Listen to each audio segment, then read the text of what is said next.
नमस्ते, थर्ड आई में आपका स्वागत है। आज भी अभी वो अर्नब गोस्वामी वाला जो 500 पेज का व्हाट्सएप लीक हुआ है, एलिजिडली लीक हुआ है, उसी पे माहौल गर्म हो रहा है। हालांकि जो मेन टीवी चैनल्स हैं, जो मेन जिसको सो कॉल गोदी मीडिया बोला जाता है, वो उसको बहुत नहीं उठा रही है। लेकिन आज बहुत अच्छा ढंग से टेलीग्राफ के तो मतलब कायल हैं उसकी हेडलाइंस के। टेलीग्राफ ने हेडलाइन लिखी, nation gets to know. Actually वो अर्नब गोस्वामी जी बार बार कहते थे nation wants to know, nation wants to know. उसी के साथ उन्होंने कहा nation gets to know, not about NM और एएस बट अबाउट पाकिस्तान। क्योंकि इस व्हाट्सएप चैट में बहुत सी ऐसी सीरियस चीजें आई हैं जिसका कहीं इस राष्ट्र की सिक्योरिटी से सीधे सीधे रिलेशनशिप है। मैं सबसे पहले ये बता दूं कि ये क्या हुआ और इसको क्या कहा जा रहा है। ऐसा है कि अभी पिछले हफ्ते बंबई हाई कोर्ट में बंबई पुलिस ने एक 3400 पेज की सप्लीमेंट्री चार्जशीट फाइल की। ये केस अर्नब गोस्वामी जी वाले, वो जो टीआरपी का जो स्कैम बार्क के साथ चल रहा है उस वाले केस में। बार्क मतलब ब्रॉडकास्ट ऑडियंस रिसर्च काउंसिल में जो ये माना जा रहा है एलिजिडली, जिसको बार बार ये कर लेना ठीक है भाई, कि उसमें कुछ हेरा फेरी हुई थी जिससे रिपब्लिक टीवी का फायदा हुआ था और उसके अलावा एक दो टीवी का और फायदा हुआ था। उस दिन मुंबई पुलिस की तरफ से कपिल सिब्बल मुकदमा लड़ रहे थे और अर्नब गोस्वामी साहब की तरफ से हरीश साल्वे साहब थे। उस दिन इन्होंने एक नया पैतरा ये किया कि ईडी, इन्फोर्समेंट डायरेक्टरेट को भी इम्प्लीड कर, उसको भी कहा कि भाई ये भी आके इसमें जरा एक पार्टी बनना चाहते हैं। हालांकि इस पे कुछ बात हुई और अगली डेट 29 जनवरी हो गई है। उस 3400 पेज की चार्जशीट का में 500 पेज का एक व्हाट्सएप चैट भी उन्होंने लगाया हुआ है अपने साक्ष्य के तौर पे। तो अगर टेक्निकली कहिए तो ये सब जगह कहा जा रहा है लीक हुआ। मेरे ख्याल में लीक नहीं हुआ है। उस कोर्ट में आने के बाद वो डॉक्यूमेंट अब पब्लिक डोमेन में माना जाता है। उसको जो भी पैसा देके आप उसकी कॉपी ले सकते हैं, कोर्ट से निकलवा सकते हैं, नंबर एक। और उस दिन से पहले ये डॉक्यूमेंट कहीं पे भी उपलब्ध नहीं था। तो मुंबई पुलिस के लिए बारे में ये कहना कि उसने इसको लीक किया है, ये मेरे ख्याल में एक बचकानी और एक ऐसा आरोप है जो स्टिक नहीं करेगा। दूसरी बात, कुछ लोग ये कह रहे हैं कि भाई व्हाट्सएप जो चैट है वो तो एंड टू एंड इनक्रिप्टेड होती है। मतलब अगर हम और आप बात कर रहे हैं या हम और आप कोई चैट कर रहे हैं तो कोई तीसरा इसको नहीं देख सकता है। तो इसलिए ये फेक है और इसमें कुछ दम नहीं है। तो उनकी जानकारी के लिए बता दूं, इसके 2-3 रास्ते हैं जो अब कई जगह कई लोग इसको डिस्कस भी कर रहे हैं। एक रास्ता यह है कि जो बार्क के उस समय के सीईओ पार्थो दासगुप्ता का, जो इस समय अरेस्टेड हैं, उनका फोन इनके हाथ आ गया हो। क्योंकि अर्नब गोस्वामी साहब का फोन तो नहीं आया है, इनके हत्थे चढ़ा है पुलिस के, और उसमें ये सारे जो व्हाट्सएप मैसेजेस हैं ये सेव हो। एक वहां से मिल सकता है।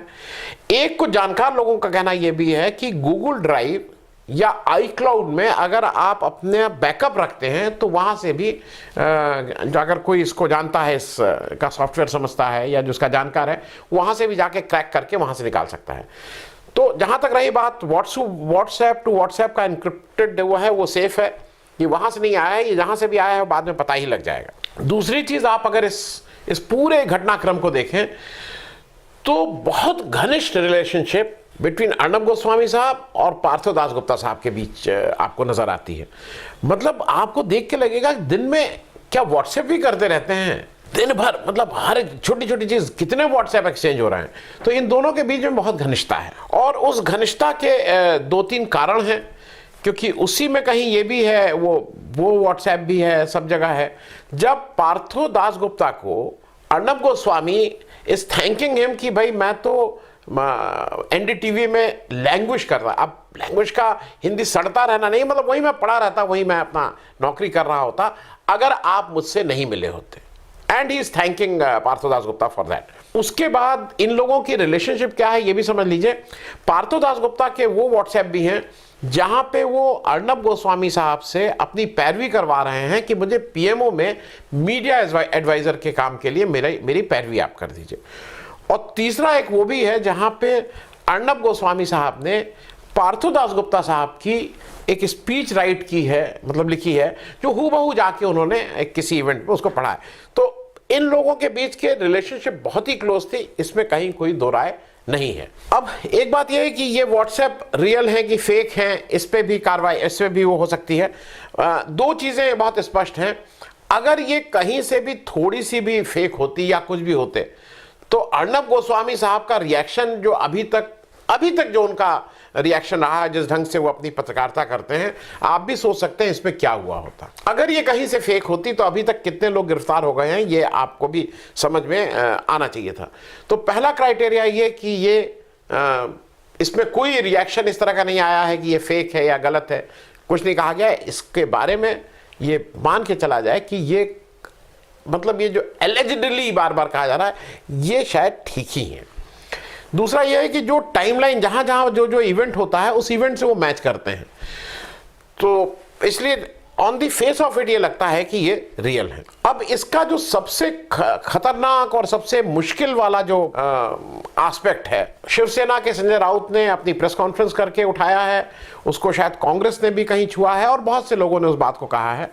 वो सबसे जो इसमें मुश्किल वाला है वो ये है कि जो बालाकोट एयर स्ट्राइक हुई थी, जो 26 फरवरी 2019 को हुई थी, उसके बारे में बातचीत 23 फरवरी को कहीं ना कहीं से अर्णब गोस्वामी कर रहे हैं और वो ये सब बोल रहे हैं कि there is something big going to happen और जिससे इलेक्शन पे भी फर्क पड़ेगा, इट विल आपको इसको देख के गौरव महसूस होगा, इस तरह की उनके व्हाट्सएप टेप हैं। और जैसा ये कहा जा रहा है कि भाई 26 को देश एक एयर स्ट्राइक करता है, 23 फरवरी को अगर वो इस तरह की व्हाट्सएप, इसकी जानकारी होने के व्हाट्सएप कहीं एक्सचेंज कर रहे हैं कि जो बाद में पता लगता है कि हाँ वैसे ही इवेंट हो रहे हैं, तो ये कहीं ना कहीं ऑफिशियल सीक्रेट एक्ट के हिसाब से जो देशद्रोह का मामला बनता है या एंटी नेशनल मामला बनता है, ये उसकी परिपेक्ष में आता है। और इसी रेफरेंस में उन्होंने पूरी संजय राउत ने अपनी प्रेस कॉन्फ्रेंस की है, क्योंकि उन्होंने कहा है कि ब्रीच ऑफ नेशनल सिक्योरिटी है। क्योंकि एक चीज बिल्कुल स्पष्ट है, उन्होंने ये भी कहा कि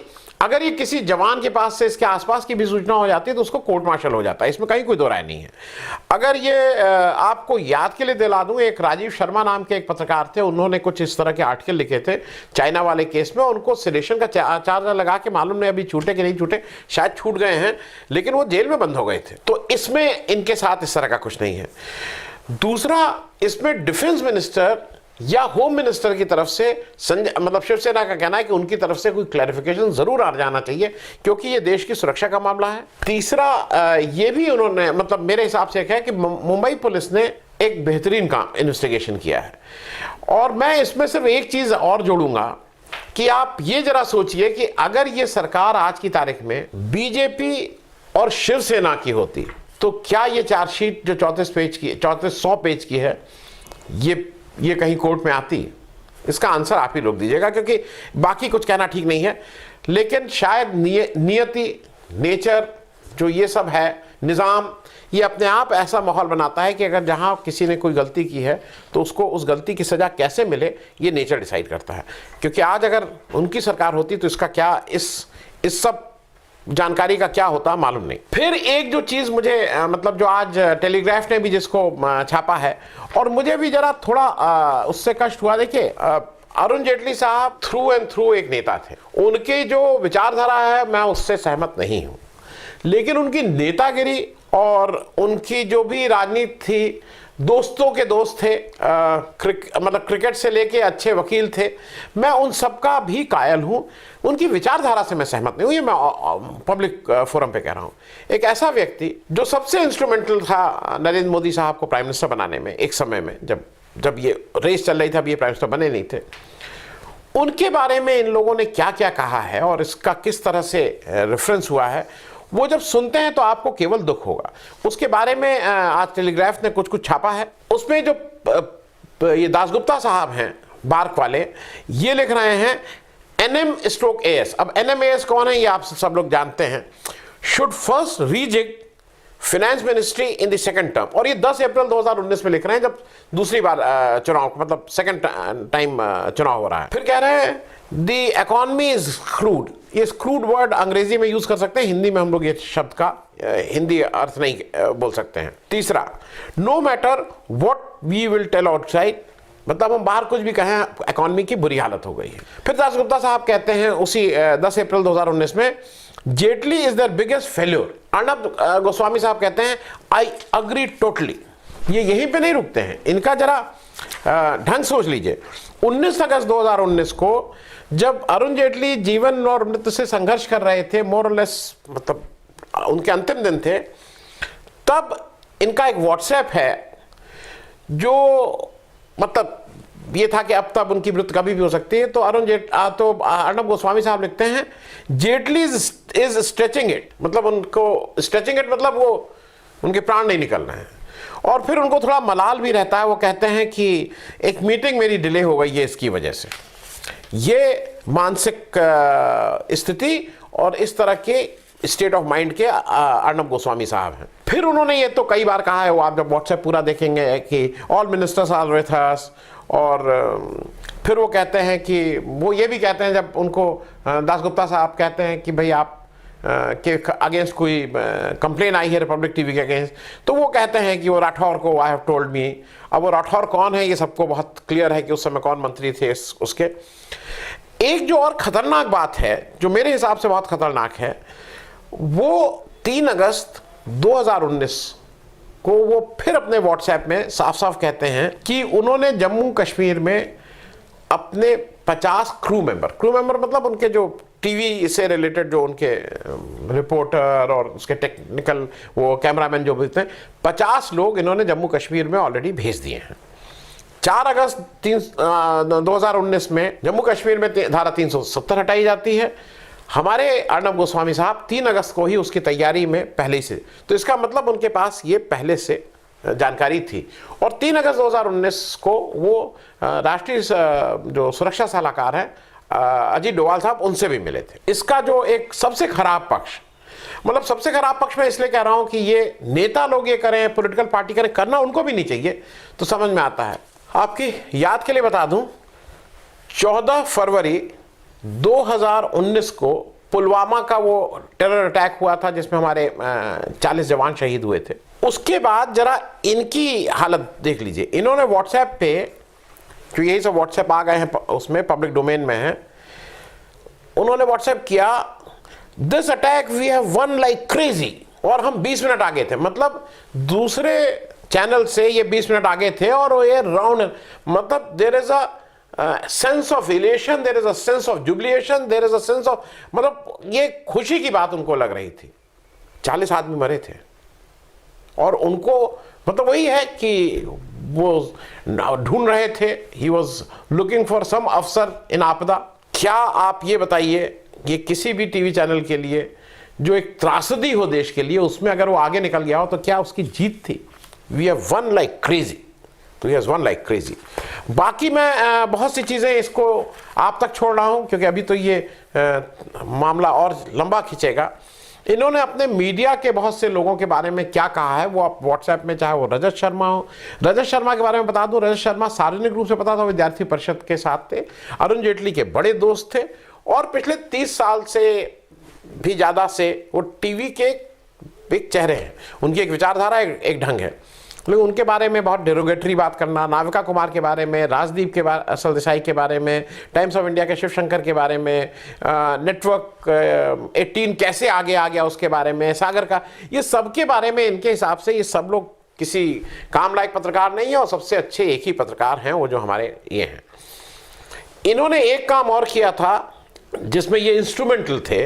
जब टीआरपी रेटिंग की बात चल रही थी, अगर आपको याद हो, तो टीआरपी रेटिंग के समय एक टीआरएआई का एक प्रपोजल आया था जो इस व्हाट्सएप से पता लग रहा है, जिसमें कहा गया था कि एक चिप लगा दी जाए, जो भी सेट टॉप बॉक्स, मतलब जो भी हमारे आपके घर में टीवी देखते हो जो सेट टॉप बॉक्स है, उसमें क्यों ना एक चिप फिट कर दी जाए और उस चिप के द्वारा सीधे ये आंकड़ा चला जाए कि कौन कितनी देर कौन सा चैनल देख रहा है। तो ये बार का ये सब करने की कोई ज़रूरत ही नहीं रहेगी, रियल टाइम आपको पता रहेगा और एक क्रेडिबल डेटा जिसकी बेसिस पे किसको कितना विज्ञापन मिलेगा ये तय किया जा सकता है। दासगुप्ता जी उनको बताते हैं कि इसको रोको, अगर नहीं तो इसको किसी तरह से आप रुकवाइए। तो ये दासगुप्ता जी को कहते हैं कि मुझे 3 पॉइंट ऐसे दो जिससे इसमें रुकवाने में आसानी रहे, जिससे मैं एएस से बात कर सकूं। अब एएस कौन है, फिर से वही बात है। तो एएस से बात इन्होंने की और अपेरेंटली वो चिप लगी नहीं। अगर आप सोचिए तो कितनी आसान चीज रहती, ये इतना बड़ा एक टीआरपी स्कैम होता ही नहीं भाई। स्मार्टफोन सबके पास है, उसमें आप चिप लगा दीजिए, पता लग जाएगा कौन कितनी देर क्या देख रहा है। तो इसमें तो कोई सब्जेक्टिव बात नहीं है, जब आज विज्ञान इतने आगे बढ़ गया। अंत में मैं एक ही बात और कहूंगा कि हम लोगों ने परसों शनिवार के रोज कुछ मीडिया मित्रों के साथ इस पर चर्चा की थी। हम लोगों ने मीडिया को 3 तरह से उस दिन बात की थी, उस जो चर्चा थी। एक था गोदी मीडिया, जो हम और आप समझते हैं कि कैसे एक था कंट्रोल मीडिया, क्योंकि गोदी मीडिया एक है, कंट्रोल मीडिया एक है। कंट्रोल मीडिया के बारे में आप उस चर्चा में भी देख लेंगे कैसे एक विशेष पार्टी जो सरकारी पार्टी है वो क्या आज चर्चा होगी, क्या हेडलाइन लगेगी, इस तरह से कैसे कंट्रोल करती है वो कंट्रोल मीडिया। तीसरी बात, वहां पे एक चर्चा के दौरान जो शीतल जी थे उन्होंने कहा कि एम्बेडेड, तो एम्बेडेड की हिंदी बहुत अच्छी यशवंत जी ने, भड़ास वाले ने निकाली। हिंदी उसके जो सबसे आसपास की थी वो एक टर्म में थोड़ा लूज वर्ड है, लेकिन मैं यूज कर ले रहा हूं क्योंकि बिल्कुल सटीक है। उन्होंने कहा था लटक मीडिया। तो जैसे कहा जाता है एक भाषा में कि वो उसकी लटक है, वो मतलब वो उसके साथ साथ चलते हैं, चेला नहीं बोला था, उसकी लटक है। तो बिल्कुल ठीक ढंग से अगर आप कह देखिए तो ये मीडिया का जो कैटेगराइजेशन है, इस तरह के लोग जो हैं वो सरकार की लटक मीडिया के रूप में ज्यादा क्लियर होंगे, तो ये क्लैरिटी भी बहुत हो जाएगी। धन्यवाद। अगर आपको दी पब्लिक के कार्यक्रम पसंद आते हैं तो इन्हें लाइक करें। अगर आप इस वीडियो को YouTube पर देख रहे हैं तो चैनल को सब्सक्राइब करें, और अगर आप इसे Facebook पर देख रहे हैं तो दी पब्लिक के पेज को लाइक करें। अगर आप चाहते हैं कि हम निष्पक्ष पत्रकारिता को जारी रखते हुए आपसे जुड़े मुद्दों पर सवाल उठाते रहें तो हमें सहयोग करें। आपका छोटा से छोटा सहयोग भी इस मुहिम को जारी रखने में हमें ताकत देगा। डोनेट करने के लिए डिटेल्स जो हैं वो डिस्क्रिप्शन बॉक्स में दी गई हैं। धन्यवाद।